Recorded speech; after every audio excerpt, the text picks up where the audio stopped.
What do you think of the P-pop domination movement in the local music industry? You know what I'm talking about? Yung mga SB19, mga Alamat, you know, Bini. What do you think of that? And do you know, are you familiar with their music? Rachel muna, please.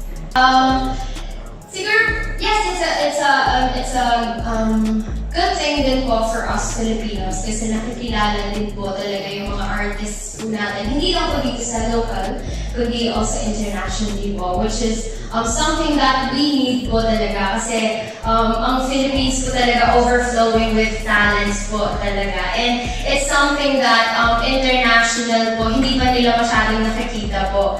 Kasi parang mas lalo nila tinatangkilik po yung mga ibang lahi dahil nga Asians po tayo.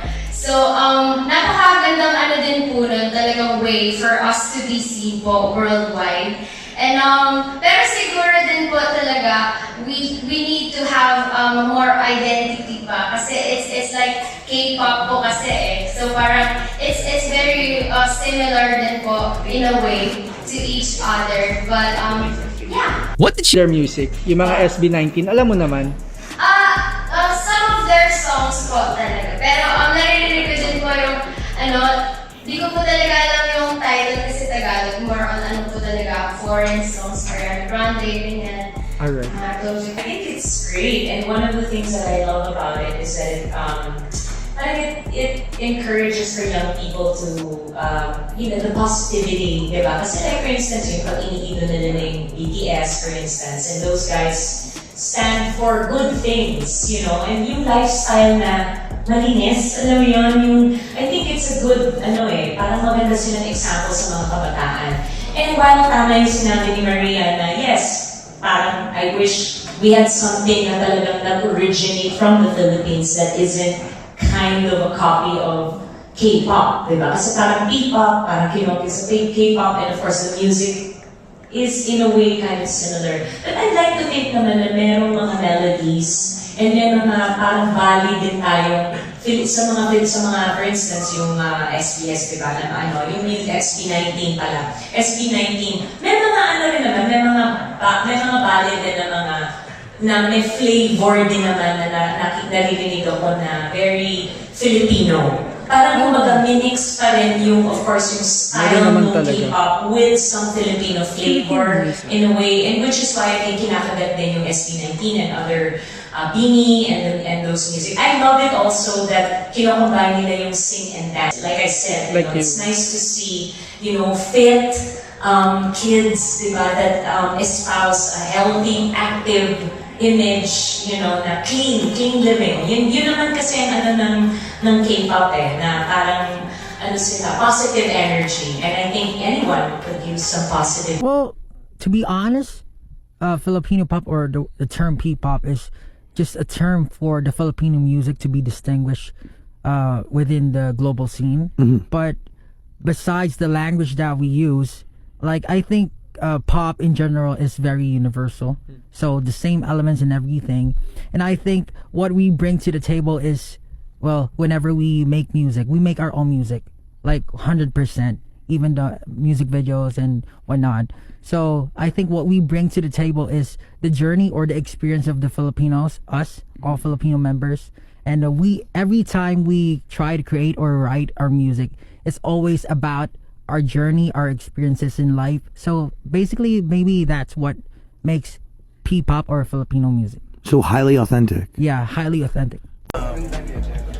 Mga tip. Ayun, tip ako sa kanila. Ganito yun, nung panahon namin, kapag meron kang 4 chords na pinaikot-ikot mong ganyan, kantsaw ang aabutin mo sa panahon namin. Sabi rin niya ni Louie. Katakot-takot ang kantsaw na aabutin mo sa barkada mo, sa mga music lovers, sa mga kapwa mong songwriter. Pwede ka na umuwi at huwag ka nang lumabas. Gano'n ang aabutin mo kahihiyan.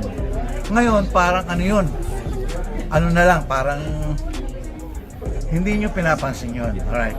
Sa akin, tip ko, yun? Hindi maganda yan. Ang mga nakikinig, hindi lang basta-basta TikTok yan eh. Meron din mga music lovers. Aangat kayo ng aangat ng antas. Hindi po ever TikTok. Aabot din kayo sa ibang antas. mayroong ibang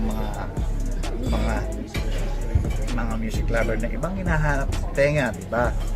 At pag narinig yung ganon, nakakatulong, nabobor. Ibig sabihin, tong tong tong tong tong tong tong tong tong tong tong tong tong. Patay tayo dyan. Nagagandahan ba kayo? Kasi pinapakinggan nyo pero nagagandahan ba kayo sa trabaho nila? Hindi ko, kaya nga ako na nagbigay ng tip eh, dahil nga hindi nga ako So, alam nyo na, ha? matutuwa eh. Oo, hindi nga eh. Talagang magaganda gawa mo. Oh, kasi nga, ang inaano ko nga, tinutulungan ko na nga kayo para sakasakali kumunlad, di ba? Sa pagiging artist din, hindi lahat ng tao magugustuhan ka talaga. There will be people who will criticize you and kahit anong gawin mong meron talagang masasabi at masasabi yung tao. Sa sound mo, hindi rin lahat ng tao magugustuhan yun. So, whatever people throw at you, just be yourself and gawin mo ano yung gusto mong gawin without hurting other people or kumbaga maging considerate pa rin tayo sa kung ano yung nararamdaman mo. Ganun. It all fell down, it all fell down, hey. It all fell down, it all fell down, it all fell down. No, I can't feel it fell. It all fell down, it all fell down, hey. It all fell down, it all fell down, it all fell down. No, I can't feel it. Siguro po, mababasa ko proud to be Pinoy. Yes, proud to be Pinoy. Kasi po, tapos, masarap kasi sa pakaramdam na yung mga basher yung dati, kinakain nila yung palita nila ngayon. No! Maganda kasi yung revenge kasi talaga yung success na ipapakita mo sa mga tao na hindi naniniwala sa inyo. Tapos ngayon, kinakain. Sabi nyo. Joke lang.